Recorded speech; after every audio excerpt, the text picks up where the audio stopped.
ಕೊಟ್ಟ ಹೇಳಿಕೆನೇ ಈ ಒಂದು ವಿವಾದ ಬಗೆಹರಿಯೋದಕ್ಕೆ ಕಾರಣ ಆಯ್ತೇನೋ ಅಂತ ಸಿ ಪಾಟೀಲ್ರು ಆಮೇಲೆ ವಿಜಯಪುರ ಇಲ್ಲ ನಾವು ಮೊದಲಿಂದನೇ ಹೇಳ್ತಾ ಇದ್ದೀವಿ. ನಾನಾದರೂ ಹೇಳ್ತಾ ಇದ್ದೀನಿ, ಇದು ಭಾಳ ದೊಡ್ಡ ಸಮಾಜ ಇರೋದ್ರಿಂದ 5 ಪೀಠಗಳನ್ನು ಮಾಡಬೇಕನ್ನುವಂಥದ್ದು ಇವತ್ತು ನಿನ್ನಿದಲ್ಲ.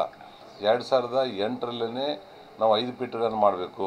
ಒಂದು ಮಹಿಳಾ ಪೀಠ, ಒಂದು 4 ಪುರುಷ ಪೀಠದಲ್ಲಿ ಮಾಡಿದರೆ ಸಮೀಪದಲ್ಲಿರುವಂಥವ್ರು ಅಲ್ಲಿರುವಂಥ ಶುಭ ಕಾರ್ಯಗಳಿಗೆ ಬೇರೆ ಬೇರೆ ಕಾರ್ಯಕ್ರಮಗಳಿಗೆ ಹೋಗಲಿಕ್ಕೆ ಅನುಕೂಲತೆ ಆಗ್ತದೆ ಅನ್ನೋಂಥ ದೃಶ್ಯದಲ್ಲೇ ಹೊರತು 5 ಬೇರೆ ಬೇರೆ ಇದು ಆಗಬಾರ್ದು.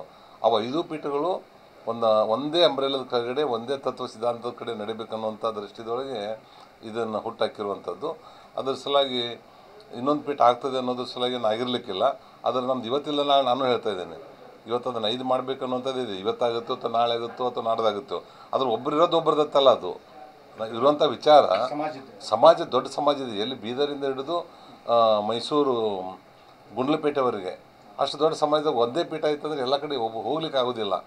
ಸೊ ಒಂದೊಂದು ಡಿವಿಷನ್ ವೈಸ್ ಒಂದೊಂದು ಕಡೆ ಪೀಠ ಮಾಡಿದರೆ ಅಲ್ಲಿ ಹತ್ತಿರ ಇರುವಂಥವ್ರನ್ನೇ ಅಟೆಂಡ್ ಆಗಲಿಕ್ಕೆ ಸಾಧ್ಯ ಆಗ್ತದೆ.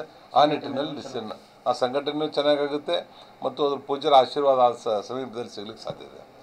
ಸರ್, ಅಜ್ಜವ್ರಿಗೆ ಭೇಟಿ ಆದರೆ ಆರೋಗ್ಯ ವಿಚಾರ ಅನ್ನೊಂದು ಸುದ್ದಿಗೋಷ್ಠಿಯನ್ನು ಹುಬ್ಬಳ್ಳಿಯಲ್ಲಿ ನೋಡಿ, ವಿಜಯಾನಂದ ಕಾಶ್ಯಪ್ನವರೊಬ್ಬರು ಶಾಸಕರು, ಅವ್ರ ತಂದೆಯವರು ಸಹಿತ ಈ ಸಮಾಜ ಸಲುವಾಗಿ ಸಾಕಷ್ಟು ಒಳ್ಳೆಯ ಕೆಲಸಗಳನ್ನು ಮಾಡಿದ್ದಾರೆ. ಅದು ಅಲ್ಲದೆ ಅವ್ರ ತಾಯಿಯವರು ಸಹಿತ ಶಾಸಕರಾಗಿ ಈ ಸಮಾಜದ ಬಗ್ಗೆ ಅಭಿಮಾನ ಇಟ್ಕೊಂಡಿರುವಂಥವ್ರು. ನಾನು ಒಂದೇ ಹೇಳುವಂಥದ್ದು, ಅವ್ರು ಯಾವುದೇ ಒಂದು ಮನಸ್ತಾಪ ಪೂಜ್ಯರ ಬಗ್ಗೆ ಅವ್ರ ಬಗ್ಗೆ ನಡುವೆ ಭಿನ್ನಾಭಿಪ್ರಾಯ ಬಂದಿರುವಂಥ ಹಿನ್ನೆಲೆಯಲ್ಲಿ ಆ ರೀತಿ ಹೇಳಿರ್ಬೋದು.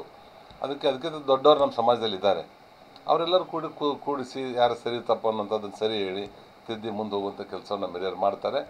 ಅದನ್ನೇ ಬರುವಂಥ ದಿವಸದಲ್ಲಿ ಸುಖಾಂತ್ಯ ಕಾಣ್ತದೆ ಅಂತೇಳಿ ನನ್ನ ಅನಿಸಿಕೆ. ಎಲ್ಲೊಂದು ಕಡೆ ಮಲಪ್ರಭಾ